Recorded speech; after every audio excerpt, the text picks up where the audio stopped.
Bismillahirrahmanirrahim. Assalamualaikum warahmatullahi wabarakatuh.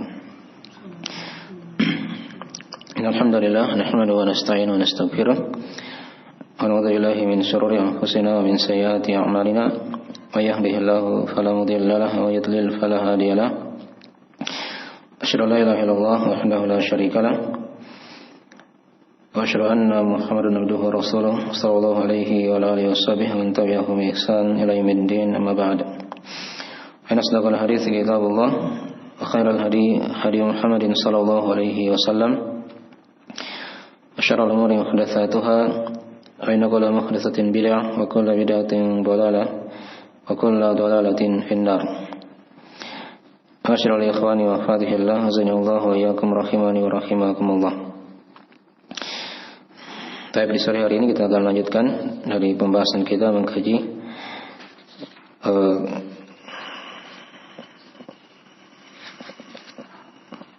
tanya jawab tauhid untuk anak muslim yang kita ambil dari uraian ringkasan dari buku-buku Asy-Syaikh Muhammad bin Abdul Wahhab An-Najdi rahimahullah taala, dari Ar-Usul Tsalatsa, dari Talqin Usul Al-Aqidah, dan selainnya dari sebagian dari buku-buku beliau rahimahullah taala. Baik. Sebelum kita masuk di kemarin ada sebagian pembahasan yang kita ulangi ya. Nah, coba lihat di pembahasan soal yang keempat ya, dan yang kelima di halaman 4 dan halaman 5. Ya, itu kan sudah diterangkan sebelumnya bahwasanya Allah dikenal dengan ayat-ayatnya dan makhluk-makhluknya. Sudah berlalu pembahasan tentang ayat dan makhluk ya. Nah, baik, di sesi berikutnya sudah kita terangkan perbedaan antara ayat dan makhluk di sini. Walaupun kedua-duanya ini dihitung satu ya, dari contoh yang beliau atau dari contoh dari para ulama yang mereka beri contoh seperti itu. Ya, seperti misalnya di Al-Usul Tsalatsa itu kan, kalau ada pembahasan contoh ayat yang dengannya Allah dikenal dengannya, itu dari contoh yang diberikan oleh Syekh rahimahullah taala, itu seperti malam, siang, matahari dan bulan. Ini sudah kita terangkan ya. Adapun kalau makhluk diberi contoh dengan langit dan bumi. Ya, langit dan bumi. Padahal langit dan bumi ini kan dari ayat kauniyah juga. Ya, sudah diterangkan di pembahasan sebelumnya pembagian ayat. Itu ada dua macam, ada ayat kauniyah, ada ayat syar'iyyah. Nah, langit, bumi ini masuk dari ayat-ayat kauniyah. Ya. Hanya di sini Syekh atau di buku Al-Usul Tsalatsa atau dari Talqin Usul Al-Aqidah dan buku-buku beliau yang lainnya itu dibedakan di situ ya antara ayat dan makhluk. Dan sudah kita terangkan sisi perbedaannya ya pada pembahasan sebelumnya. Nah, antara ayat dan makhluk itu dibedakan ya. Walaupun semuanya ini kan dari ayat-ayat kauniyah. Malam, siang, matahari, bulan, langit dan bumi kan dari ayat kauniyah.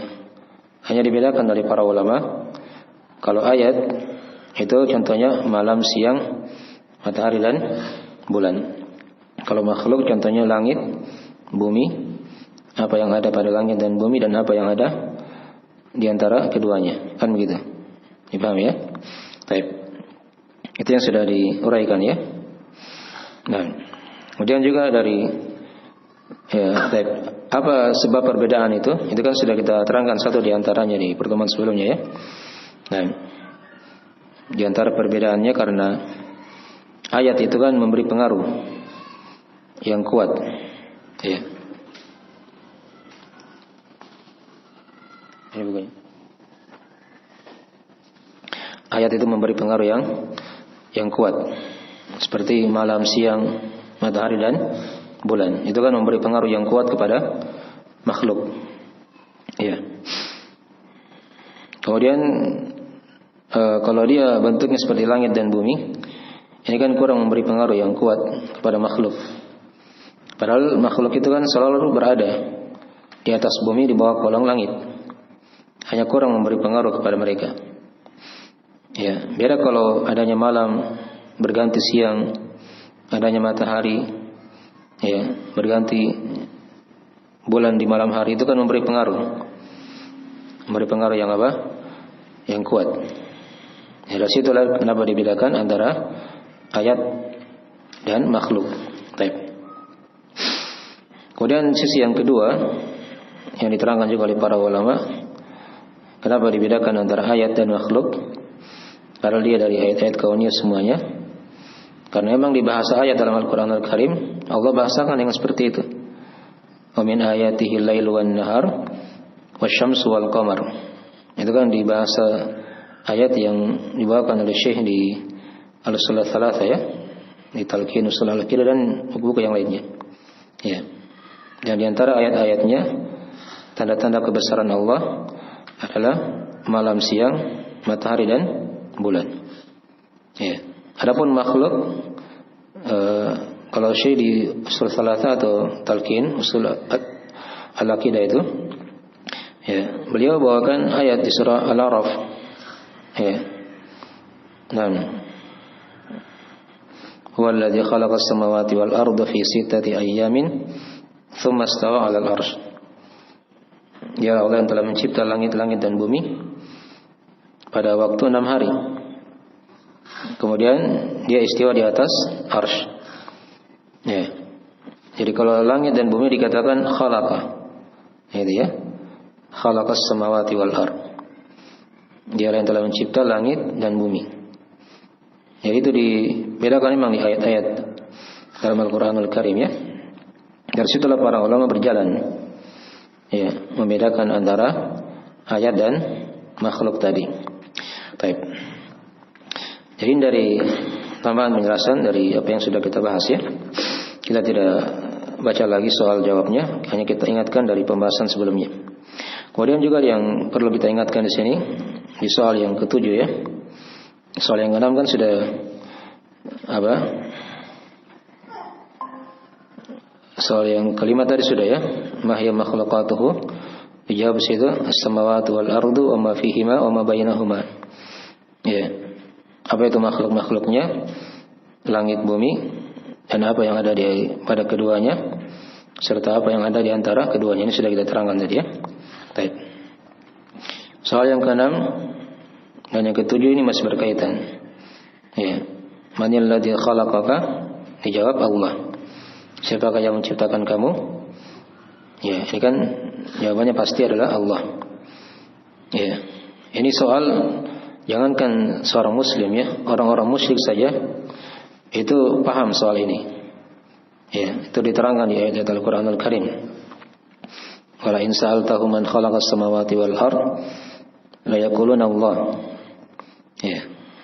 Kalau kamu tanya mereka wahai Muhammad, siapa yang menciptakan langit dan bumi? Maka orang musyrikin menjawab Allah. Itu paham mereka ya. Diterangkan dalam ayat-ayat Al-Qur'an Al-Karim. Ya. Dan penciptaan langit dan bumi lebih besar daripada penciptaan manusia. Ini paham ya? Baik. Kemudian di soal yang ketujuh, ya. Limadza khalaqaka Allah? Ya. Untuk apa Allah menciptakanmu? Dijawab di situ, li ibadatihi, untuk beribadah kepadanya, menyembahnya. Ya, walaupun makna ibadah nanti kita akan bahas, akan datang penjelasannya di soal yang ke-11. Dipaham ya? Baik, hanya kemarin di sesi berikutnya belum kita terangkan di sini ya, dari uraian soal ini. Nah, jadi kalau ditanya misalnya untuk apa Allah menciptakan kita, ya, maka dijawab untuk beribadah kepadanya. Definisi ibadah akan datang nanti insyaallah taala. Kita akan ulangi ya pembahasannya. Nah, baik. Dan ini dari maksud yang sangat agung yang Allah cipta manusia di muka bumi ini.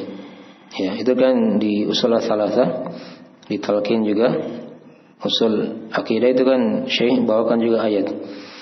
Wa ma khalaqtul jinna wal insa illa liya'budun. Itu ayat yang sering diulang-ulang ya. Di surah Az-Zariyat. Tidaklah aku ciptakan jin dan manusia kecuali agar mereka beribadah kepadaku. Itu kata Allah. Ya. Beribadah kepadaku di situ ada 3 penafsiran yang diterangkan oleh para ulama. Ya. Yang pertama agar mereka mengakui ibadah itu hanya untuk Allah.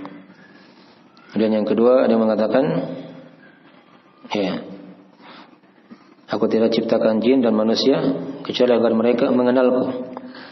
Ya, mereka mengenal Allah. Itulah kenapa sebabnya ayat itu dimasukkan oleh para ulama di pembahasan cara mengenal Allah. Gitu ya. Dan karena dengannya itu kita kenal Allah. Dan kalau kita mengetahui apa maksud kita dicipta oleh Allah Subhanahu wa taala untuk beribadah kepadanya. Jelas ya? Baik. Dan penafsiran yang ketiga dia mengatakan, ya, dari mana ibadah itu untuk mentauhidkanku. Jadi kalau mana ayatnya aku tidak menciptakan jin dan manusia kecuali agar mereka mentauhidkanku. Ya. Nanti akan datang penjelasan tentang makna tauhid. Tentang makna tauhid. Jelas ya? Baik. Ayat-ayat masalah ini sangatlah banyak ya. Diterangkan dalam Al-Qur'anul Karim dan dalam hadis-hadis Rasulullah sallallahu alaihi wasallam. Yang antaranya ayat yang sudah kita baca tadi ya. Wa ma khalaqtul jinna wal insa illa liya'budun. Dan juga ada ayat yang lain. Ya, ayahsabul insanu ayyutraka sudah. Nah, tidaklah apakah manusia mengira mereka dibiarkan begitu saja di surah Al-Qiyamah ya. Nah, tidak dihisab nanti pada hari kiamat. Nah, itu pertanyaan pengingkaran dari Allah. Apakah manusia mengira mereka dibiarkan begitu saja, sia-sia, sudah dicipta tidak diapa-apakan nanti pada hari kiamat? Ya, tidak ada akibatnya. Ini kan mustahil. Yang diingkari oleh Allah Subhanahu wa taala pasti ada pertanggungjawaban di balik dari penciptaan tersebut. Nah, dan juga di ayat yang lain diterangkan di surah Al-Mu'minun, di akhir-akhir surah Al-Mu'minun ya, nanti dilihat. Ya, diterangkan oleh Allah Subhanahu wa taala, "Afa hasibatum annama khalaqnakum abatha." Ya, apakah kalian mengira kami mencipta kalian sia-sia begitu saja? Ya, tidak ada dari maksudnya. Nah, itu yang antara ayat-ayat ya. Bahkan langit dan bumi itu dicipta oleh Allah dengan maksud. Ya. Nah, wa ma khalaqnas samaa'a wal arda wa ma bainahuma la'ibin. Kata Allah, tidaklah kami mencipta langit dan bumi itu dalam keadaan bermain-main. Ya, ma khalaqnahuma illa bil haqq. Tidaklah kami cipta keduanya kecuali dengan kebenaran. Ya, ada maksud begitu ya. Ada maksud dari penciptaan tersebut. Dipahami ya? Jadi dari ayat-ayat ya. Di ayat yang lain dikatakan wa ma khalaqnas samawati wal arda la'ibin. Diwakilkan dengan lafaz jamak. Tidaklah aku ciptakan atau kami ciptakan langit-langit dan bumi dalam keadaan apa? Bermain-main. Ya, dinafikan oleh Allah Subhanahu wa taala hal tersebut. Jadi ada maksud dari penciptaan tersebut. Di sini di antara maksudnya yaitu untuk beribadah kepadanya. Beribadah tadi sudah diterangkannya dari 3 maknanya. Ya. Bisa bermakna agar dia mengakui ibadah itu hanya untuk Allah. Yang kedua bisa bermakna dia mengenal Allah. Dan yang ketiga dari mana ibadah. Dan ini yang paling banyak dalam Al-Quran. Ya, yaitu agar mereka mentauhidkan Allah Subhanahu wa taala. Jelas ini ya? Baik. Ini dari uraian soal yang ketujuh ya. Yang mungkin kemarin kita tidak rinci seperti ini. Baik. Adapun soal yang ke-8 itu sudah kita bahas ya, tentang apa itu makna nama Allah. Ya, diterangkan di situ, makna Allah dijawab dzul uluhiyati wal ubudiyyati ala khalqihi ajmain. Dialah Allah yang Maha memiliki penyembahan dan peribadahan atas makhluknya seluruhnya. Baik. Ini sudah kita uraikan ya, dari makna nama Allah Subhanahu wa taala. Baik. Sekarang kita lihat soal yang ke-9. Ya. Soal yang ke-9. Dikatakan di situ soal yang ke-9, ya, soal tasi', aina Allah? Maka dijawab fis sama. Nah, di mana Allah? Dijawab di atas langit. Ya. Ini pertanyaan diambil dari hadis Nabi sallallahu alaihi wasallam ya. Ketika Nabi tanya seorang budak perempuan. Itu diterangkan dalam hadis Muawiyah bin Hakam As-Sulami radhiyallahu taala anhu dalam riwayat Imam Muslim. Ya. Ketika Nabi SAW tanya dari budak itu, ya, Nabi tanya dengan dua pertanyaan. Yang pertama, aina Allah? Di mana Allah? Nah, kata budak itu, qalat fis sama. Ya, dijawab di atas langit. Ya, soal yang kedua, Nabi tanya lagi, man ana? Ya, siapa saya? Kata budak ini, qalat anta Rasulullah. Kamu adalah Rasulullah. Maka apa kata Nabi sallallahu alaihi wasallam ketika itu? A'tikha fa innaha mu'minah. Bebaskanlah dia, karena dia adalah seorang budak perempuan yang beriman. Ya. Dipahami ya? Baik. Ini dalil tentang masalah ini ya. Kalimat fis sama, ya, di atas langit. Ya, ini kata para ulama ada dua makna ya. Ada dua tinjauan makna di situ. Ya. Bisa bermakna di atas, maksudnya ya di atas langit yang sudah kita pahami ya. Ya. Kalau rinciannya itu kan Allah di atas langit, maksudnya di atas arsy. Ya. Karena arsy itu di atas langit. Yang ketujuh begitu. Ya. Diterangkan di ayat yang lain, wa kana arsyuhu 'alal ma'. Dan arsy Allah itu di atas air. Ya. Jadi di atas langit ini kan langit pertama yang kita lihat ya. Setelah ini kan masih ada langit yang kedua, langit yang ketiga, terus sampai langit yang ketujuh. Ya. Di atas langit yang ketujuh itu ada lagi apa? Makhluk lagi di situ. Itulah samudra yang sangat luas. Ya. Nah. Dan arsy Allah itu di atas lautan itu. Ya. Itu tidak bisa dibayangkan ya dengan akal dan pikiran manusia. Ada samudra yang luas di atas sana. Ya. Dan arsy Allah ada di atas air. Dikatakan dalam Al-Qur'anul Karim, wa kana arsyuhu 'alal ma'. Dan arsy-nya itu di atas air. Ya. Dipahami ya? Baik, itu rinciannya ya, tapi kalau dijawab dengan jawaban fis sama, ini kan sudah cukup. Dan itu yang dipahami juga oleh anak-anak. Ketika ditanya kan, di mana Allah? Dia jawab di langit. Ya, maksudnya bukan dalam langit, tapi di atas langit begitu ya. Nah, kadang mereka jawab juga di atas. Ya, walaupun tidak disebut langitnya itu sudah dipahami. Ya, karena makna as-sama di sini dua makna. Ya, makna yang pertama dia bermakna langit yang sudah kita maklumi, di atas langit yang sudah diterangkan tadi ya.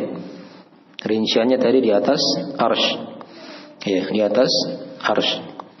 Atau makna yang kedua, ya, maksudnya di arah atas. Begitu ya. Di arah atas. Ya, itu dipahami juga dalam bahasa kita ya. Kalau misalnya ada rumah yang ada plafonnya misalnya kan, itu kan dikatakan apa? langit-langit, gitu kan? Dikatakan langit-langit rumah. Di mana langit-langitnya pasti di arah atas, bukan di samping kiri, gitu kan? Depan belakang enggak, tapi di arah atas. Dipahami ya? Itu makna yang kedua kata para ulama ya. Nah, jadi kalimat fis sama itu maksudnya bukan di dalam langit, tapi di atas langit. Itu makna yang pertama. Makna yang kedua, di arah atas begitu. Dari arah atas. Ya. Baik. Dalam masalah ayat-ayat dan hadis dalam masalah ini sangatlah banyak ya. Diterangkan dalam Al-Qur'an Al-Karim. Ayat yang sudah kita bacakan tadi di surah Al-A'raf, ya. Itu sangat jelas sekali ya. Huwallazi khalaqas samawati wal arda fi sittati ayyamin tsumma istawa 'alal 'arsy. Dialah yang telah mencipta langit dan bumi dalam waktu 6 hari. Kemudian dia istiwa di atas arsy. Ya. Dan ada ayat-ayat yang lain yang mirip dengan itu. Ya. Kata para ulama, kalimat tsumma istawa 'alal 'arsy dalam Al-Qur'an itu diulangi 6 kali. Dalam Al-Qur'an Al-Karim. Ya, ada di surah Al-A'raf yang sudah kita bacakan, ada di surah Yunus, ada di surah Ar-Ra'd, ada di surah Al-Furqan, ada di surah As-Sajdah, dan ada di surah Al-Hadid. Itu persis sama lafaznya seperti itu.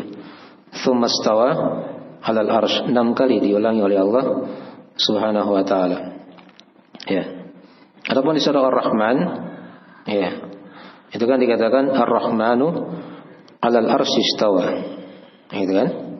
Ar-Rahman, Allah yang Maha Pengasih, istiwa di atas arsy. Itu jelas sekali ayat-ayat ya tentang masalah ini. Ya. Jadi kadang penjelasan masalah istiwanya Allah di atas arsy itu atau ketinggian Allah itu dibawakan dengan lafaz kayak tadi itu. Iya. Diterangkan sifat istiwa untuk Allah Subhanahu wa taala. Istiwa itu kan maknanya yang tinggi, gitu ya. Di atas arsy. Kadang diterjemah kalau orang Indonesia bersemayam. Itu kadang kurang tepat ya. Di terjemahan Al-Qur'an. Ya. Harusnya dikatakan yang tinggi di atas arsy. Tinggi di atas arsy, atau dia bilang aja istiwa. Karena makna istiwa itu ada 4. Bisa bermakna yang tinggi, yang menetap, yang terangkat, gitu kan? Atau yang naik. Atau yang naik. Ini mana-mana istiwa. Yang tinggi, yang menetap, yang terangkat, atau yang naik. Baik. Itu mana-mana istiwa. Itu nanti ada rinciannya di buku-buku akidah ya, yang lebih luas daripada ini. Baik. Kita akan sekarang ringkas saja ya, penjelasan ringkas seputar masalah tauhid untuk anak-anak. Tapi ini bekal-bekal ya untuk orang tua dalam memahamkan begitu ya. Kita sengaja jelaskan ini agar orang tua bisa paham dari ilmu-ilmu tauhid seperti ini. Baik. Ya. Itu ayat-ayat ya, tadi sudah diterangkan. Ada ayat-ayat yang lain lagi, kalau mau dibaca ayat-ayatnya banyak sekali. Ya, tentang masalah ini ya. Kadang dibawakan dengan Allah turun. Ya. Itu diterangkan dalam hadis ya. Dan dalam hadis riwayat Al-Bukhari Muslim, di mana kata Nabi sallallahu alaihi wasallam, "Yanzilu Rabbuna tabaraka wa ta'ala kulla lailatin ila sama'id dunya hina yabqa thuluthul lail al-akhir." Rabb kita Allah tabaraka wa ta'ala turun ke langit dunia. Ya, setiap malam ketika tersisa sepertiga malam terakhir. Ini bahasa turun ya, dimaklumi. Dari atas ke bawah begitu kan? Kitab-kitab kan diturunkan ya oleh Allah, dikatakan dalam ayat Al-Qur'an Al-Karim, "Inna anzalnahu fi lailatul qadar," misalnya kan? Semuanya kami yang telah menurunkannya di malam Al-Qadar. Kemudian juga para malaikat itu rasa takutnya kepada Allah diterangkan dalam Al-Qur'an Al-Karim. Yakhafuna rabbahum min fawqihim. Ya, mereka takut kepada Rabbnya dari atas mereka. dari atas mereka. Nah, bikin pula kalimat-kalimat yang thayyib itu naik dikatakan dalam Al-Quran kepada Allah. Ya, ilaihi yas'adul kalimat thayyibu wal amalus shalihu yarfa'u. Hanya kepada Allah, hanya kepadanya lah ya naik kalimat-kalimat yang baik dan amalan yang soleh diangkat. Allah angkat. Ya, artinya kalau diangkat dari bawah ke atas begitu kan? Dimaklumi. Ini ayat-ayat ya penjelasan. Ya seputar masalah itu. Ada juga ayat dibawakan dengan lafaz nama Allah sendiri. Ya, seperti di ayat kursi itu kan? Apa akhir ayat kursi? Wa huwal Aliyul Azim. Dialah Allah yang maha tinggi lagi maha agung. Ya, apa ayat pertama di surah Al-A'la? Sabbihisma rabbikal a'la. Itu kan, sucikanlah nama Rabbmu yang a'la, ya, yang paling tinggi. Dipahami ya? Ini ayat-ayatnya penjelasan seputar ketinggian Allah Subhanahu wa taala. Nah, dan Nabi juga bersabda dalam hadis riwayat Al-Bukhari Muslim ya. Diterangkan oleh Nabi sallallahu alaihi wasallam, "Ala ta'manuni wa ana aminu man fis sama." Ya, tidakkah kalian mempercayaiku kata Nabi? Ya. Sedangkan saya ini dipercaya oleh yang ada di atas langit. Itulah Allah Subhanahu wa taala. Baik. Dan di hadis-hadis itu diterangkan oleh Nabi SAW dengan banyak lafaz ya. Kadang dengan perkataan beliau kayak tadi, kadang dengan takrir beliau seperti tadi di hadis Jariyah. Nabi akui hal tersebut. Ya, ketika budak perempuan itu menjawab, Allah di atas langit. Itu dibenarkan oleh Rasulullah sallallahu alaihi wasallam. Paham ya? Baik. Dan kadang beliau langsung peragakan dengan tangan beliau menunjuk ke arah atas. Itu di Haji Wada ya, diterangkan. Allahumma syhad, Allahumma syhad. Ya Allah saksikanlah, ya Allah saksikanlah. Beliau menunjuk ke arah atas. Nah, dipahami ya? Baik. Ini dari ayat-ayat ya penjelasan tentang masalah itu. Dan ayat yang sering kita hafal juga di surah Al-Mulk. Ya, diterangkan oleh Allah Subhanahu wa taala, "Aamintum man fis sama?" Gitu kan? Apakah kalian merasa aman dengan Dia yang berada di atas langit? Itulah Allah Subhanahu wa taala. Ya. Itu diulang-ulangi oleh Allah dalam Al-Qur'anul Karim. Amintum man fis sama. Diulang lagi di kali yang kedua. Ataukah kalian merasa aman dengan Dia yang ada di atas langit? Baik. Akhir dari ayat-ayat ya penjelasan dan hadis-hadis ya, dan disepakati oleh para ulama tentang masalah ini. Ada silang pendapat ya. Bahwasanya Allah di atas langit, istiwa di atas arsy-Nya. Baik. Bahkan sebagian ulama seperti Ibn Abdul Aziz itu beliau terangkan dalam Syarah Aqidah Tahawiyah itu bisa lebih 1000 dalil penetapan akan ketinggian Allah Subhanahu wa taala. Bahkan ulama yang lain menyebutkan bisa lebih dari 2000 dalil tentang masalah itu. Dari ayat, hadis tentang masalah ini. Baik. Ya, sekarang dari ringkasannya tentang masalah apa? Di mana Allah? Maka dijawab fis sama. Ingat tadi kalimat fis sama itu dengan 2 tinjauan tadi ya. Apakah memang di atas langit? Bukan dalam langit ya, tapi di atas langit. Karena kalimat fi itu dalam Al-Quran kadang dia bermakna di atas. Ya. Misalnya katakan dalam ayat yang lainnya, afalam yasiru fil ardi. Gitu kan? Tidakkah mereka berjalan di bumi? Gitu kan? Dikatakan fil ardi. Sekarang manusia jalan di mana? Di atas bumi atau di bawah bumi? Hah? Dikatakan afalam yasiru fil ardi. Tidakkah mereka berjalan fil ardi, di bumi? Maksudnya di mananya itu? Di buminya, di atas kan? Bukan dia jalan di bawah. Ya, kan begitu. Itu dipahami ya? Kalimat fi itu kadang bermakna di atas. Ya. Sama dengan jawaban tadi, ya, dari budak itu kan dikatakan fis sama, ya, bukan dikatakan di langit, maksudnya di dalam langit, enggak, di atas langit. Aamintum man fis sama, gitu kan? Tidakkah kalian merasa aman? Apakah kalian merasa aman begitu kan? Dengan dia yang ada di atas langit. Nah, gitu cara menerjemahkannya begitu kan? Dari mana ayatnya dan hadisnya. Baik, dipahami ya? Jadi ini dari hal-hal yang diingat ya seputar masalah ini. Baik, saya sengaja ulangi pembahasan ini karena mungkin di sesi-sesi yang lain yang pernah kita bahas ada kurang rinciannya seperti itu ya. Jadi kita ulas kembali di sini. Baik.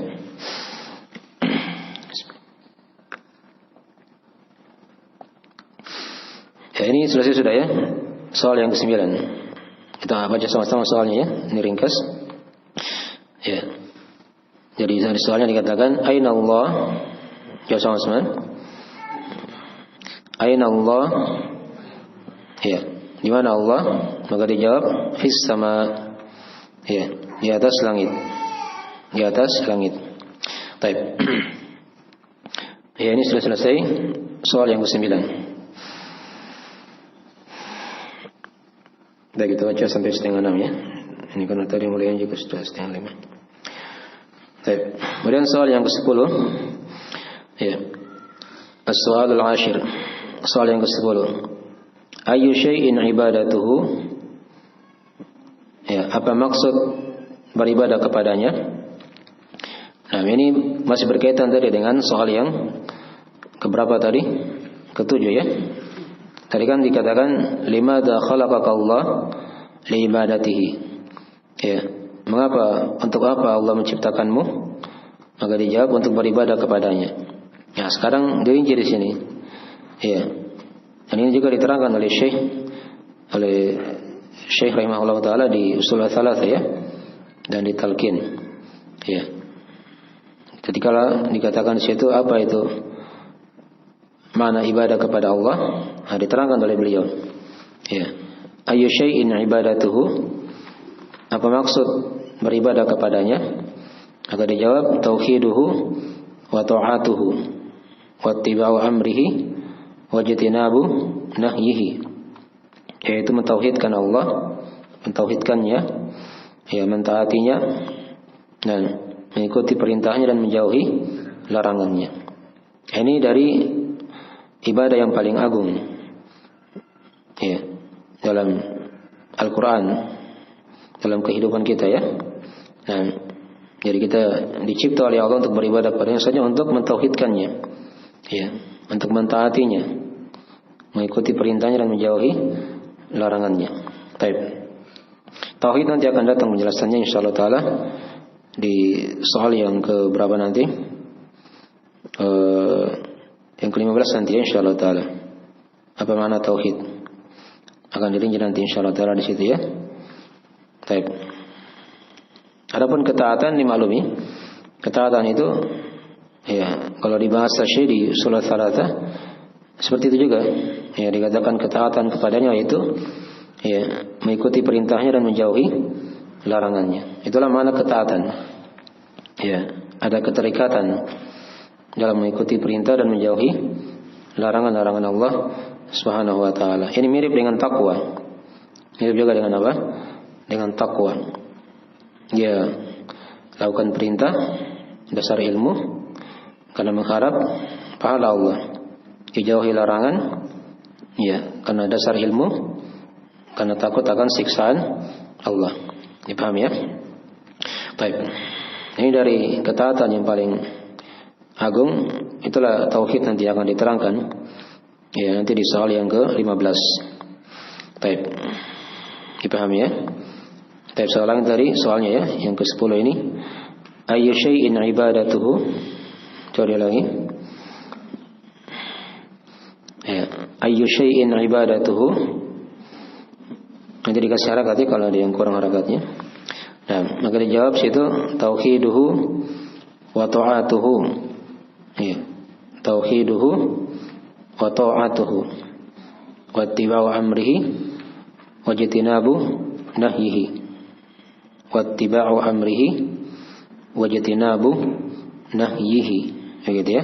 Baik. Ini soal yang ke-10. Ini soal yang ke-10. Baik. Sekarang kita masuk di soal yang ke-11.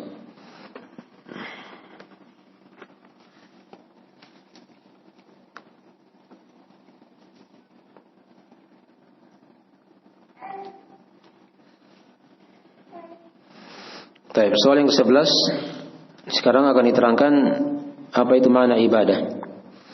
Iya, ini tadi yang kita singgung tadi di soal yang ke-7 ya.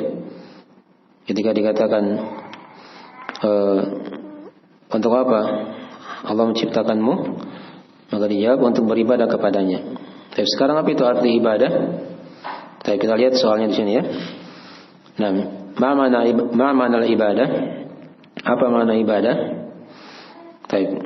Ibadah itu diterangkan ya oleh para ulama dengan banyak definisi. Dengan banyak definisi, tapi definisi yang paling bagusnya adalah apa yang kita tuliskan di sini ya. Dari definisi Ibnu Taimiyah rahimahullahu taala dalam kitab beliau Al-Ubudiyah dan juga dalam Majmu' Al-Fatwa beliau rahimahullahu taala. Ya. Tatkala menjelaskan apa itu makna ibadah dengan kalimat yang ringkas tapi melingkup semua dari seluruh pembahasan ibadah itu. Baik. Maka dijawab di situ ibadah artinya ismun jami'un likulli ma yuhibbuhu Allahu wa yardah minal aqwal wal a'mal adh-dhahirati wal batinah. Itu makna ibadah. Yaitu nama yang melingkup, ismun jami', nama yang melingkup segala perkara apa yang Allah cintai, ya, apa yang Allah mencintainya dan apa yang Allah meridhoinya. Minal aqwal, dari perkataan-perkataan, wal a'mal, dari amalan-amalan, adh-dhahirati wal batinah, yang tampak maupun yang tersembunyi. Dipahami ya? Baik. Ini dari definisi ibadah. Kalau definisi secara bahasa, ini maksudnya definisi secara istilah di sini ya, dari uraian Ibnu Taimiyah rahimahullahu taala. Adapun kalau ibadah secara bahasa, itu kata para ulama, ini dari kata al-khudu', ya, al-dhul, yang rendah, ya, gitu ya, yang hina. Nah, kalau dikatakan dalam istilah orang Arab, thariqun mu'abbad, ya, kalau ada jalan yang sering dilewati. Ya, itu kan kadang kita lewati sering ya, ada jalan-jalan mungkin yang dia bukan jalan raya. Dia jalan-jalan di tanah kadang. Jalan itu sering dilewati. Dia tidak tumbuh rumput di situ. Itu orang Arab mereka katakan thariqun muhabbad. Ya, jalan muhabbad namanya. Jalan yang diibadahi. Karena dia sering diinjak-injak di situ oleh tapak kaki apa? Manusia. Itu bahasa Arabnya begitu ya. Kalau ada jalan yang sering dilewati oleh manusia, ya, yang di jalan itu tidak tumbuh rumputnya, ya, maka itu dikatakan di istilah orang Arab dikatakan thariqun muhabbad, ya, jalan yang diibadahi. Seperti itulah ibadah, ya, dari asal maknanya seperti itu, yang rendah, ya, yang hina begitu. Baik. Karena seorang ketika dia beribadah kepada Allah, dia rendahkan dirinya, dia hinakan dirinya di depan Allah Subhanahu wa taala. Adapun tadi yang kita terangkan di situ definisi ibadah. Ini definisi ibadah secara istilah. Definisi ibadah secara apa? Istilah. Ya.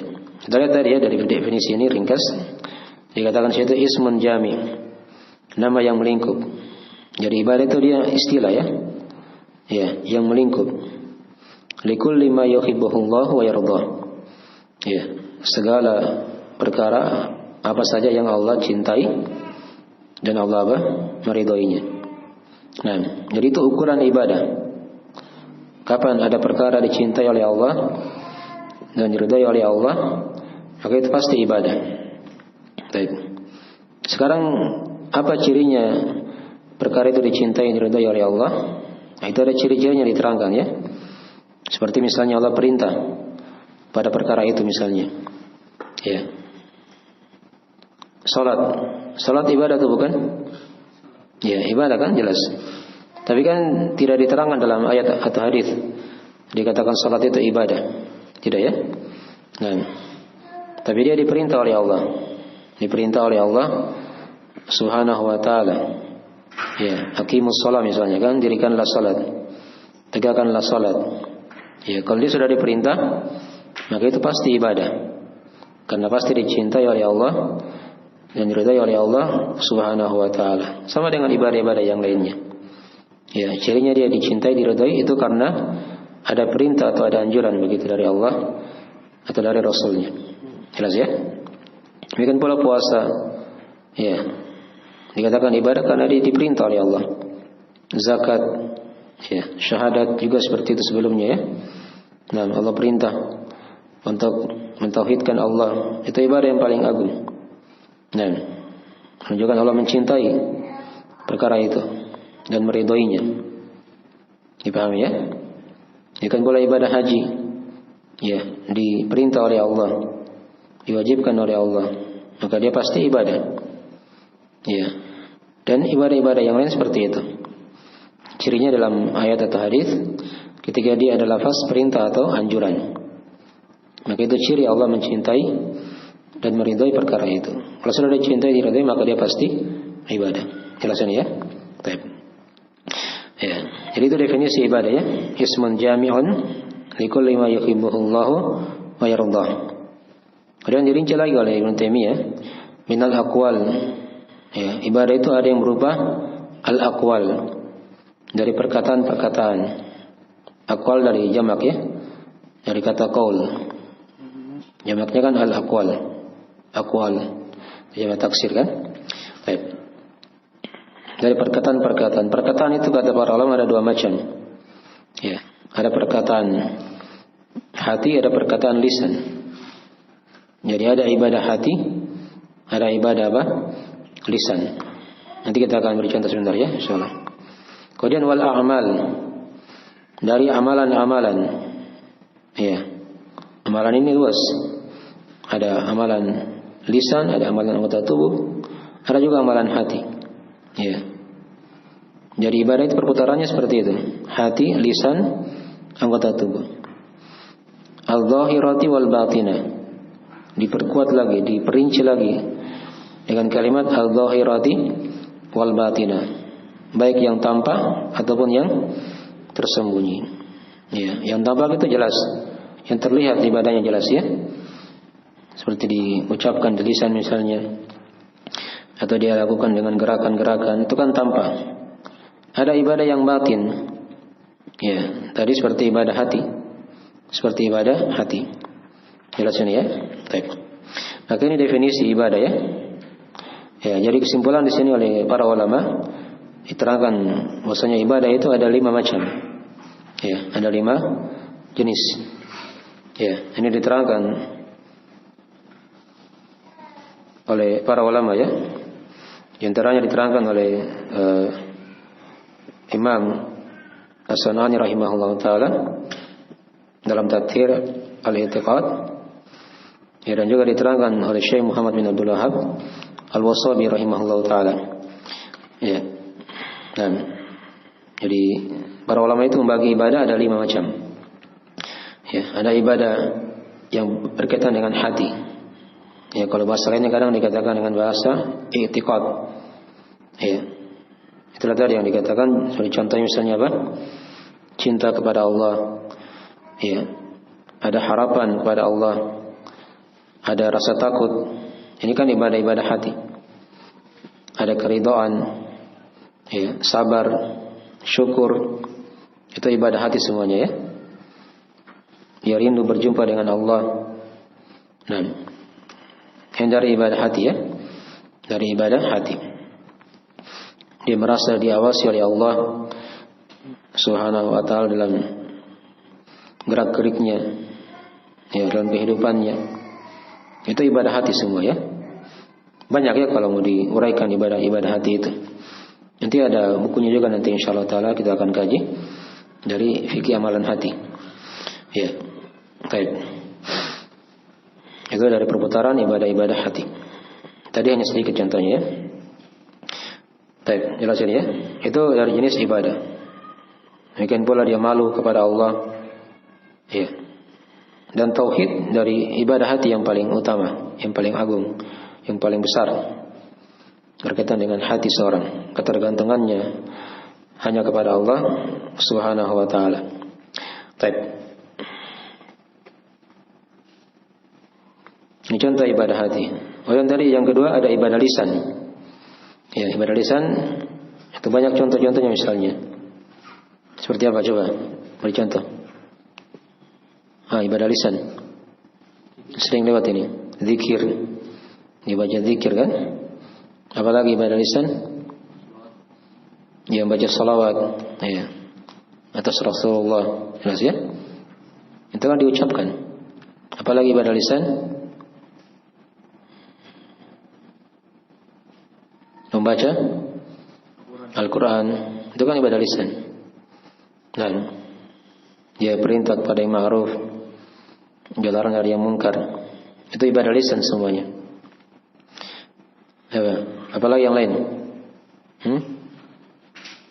Ya, berdoa kepada Allah. Doa itu kan dilafazkan. Ya, itu kan ibadah apa? Lisan juga. Baik. Taubat. Ya, dari bagian doa juga ya dimaklumi. Baik. Diucapkan syahadat la ilaha illallah.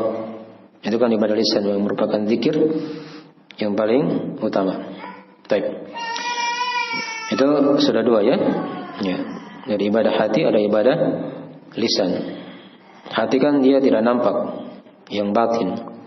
Lisan dia tampak, begitu kan? Itu tadi bahasa penulis al-dhahirah wal batinah. Baik. Kemudian ibadah jenis yang ketiga ada ibadah anggota tubuh. Contohnya apa ini kira-kira? Yang pahami. Salat, gitu kan? Itu kan gerakan. Bahkan di salat itu ada 3 ibadah sekaligus. Ada ibadah hati, ya seperti khusyuk, gitu kan? Rasa cinta pada Allah, harapan, rasa takut, ya terkumpul semua banyak ibadah hati di situ. Ya. Ada ibadah lisan juga di situ. Dia baca takbir misalnya kan, zikir dan doa, ya. Al-Quran ada di salat semuanya. Baik. Jelas ya? Ada gerakan anggota tubuh. Dia berdiri, ruku, sujud, duduk, ya sampai salam. Gitu kan? Ini dari ibadah-ibadah anggota tubuh. Berpuasa juga seperti itu. Dari ibadah anggota tubuh. Ya. Haji. Ini dari ibadah anggota tubuh. Ya. Jelas ya? Berjihad di jalan Allah dari ibadah anggota tubuh. Berhijrah. Ya. Ditinggalkan hal-hal yang diharamkan oleh Allah. Dan nanti akan ada di rinciannya di ibadah jenis yang kelima. Ini sudah ya 3. Ibadah yang keempat ada yang bentuknya ibadah harta. Ya, ibadah harta. Nah, apa contohnya ibadah harta? Ya, infak, zakat, ya, sedekah, ya. Itu banyak ya dari ibadah harta. Nah, perputarannya di situ semuanya. Baik. Dan ada ibadah jenis yang kelima, yaitu ibadah dalam bentuk dia meninggalkan hal-hal yang diharamkan karena Allah. Ya, ditinggalkan kesyirikan, ditinggalkan bid'ah, ditinggalkan dosa dan maksiat. Tapi ingat didasari karena Allah Subhanahu wa taala. Itu yang dikatakan apa? Ibadah juga. Ya, dihitung sebagai ibadah ya. Diterangkan dalam hadis-hadis itu. Tidaklah seorang meninggalkan sesuatu karena Allah kecuali Allah akan ganti ya dengan perkara yang lebih baik daripada sesuatu yang dia tinggalkan itu. Itu terlihat ya dalam kehidupan seperti itu. Itu bukti dari ibadah.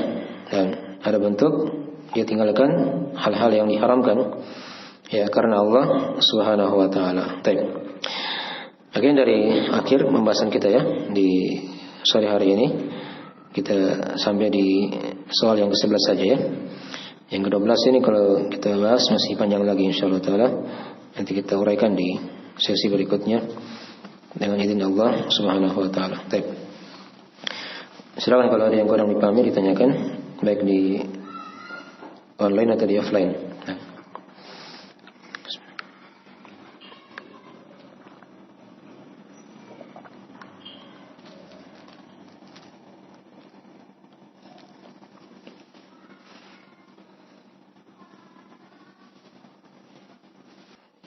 Ya, kalau tidak ada kita akhiri majelisnya dengan doa subhanakallahumma wa bihamdik asyhadu an la ilaha illa anta astaghfiruka wa atubu ilaik. Assalamualaikum warahmatullahi wabarakatuh.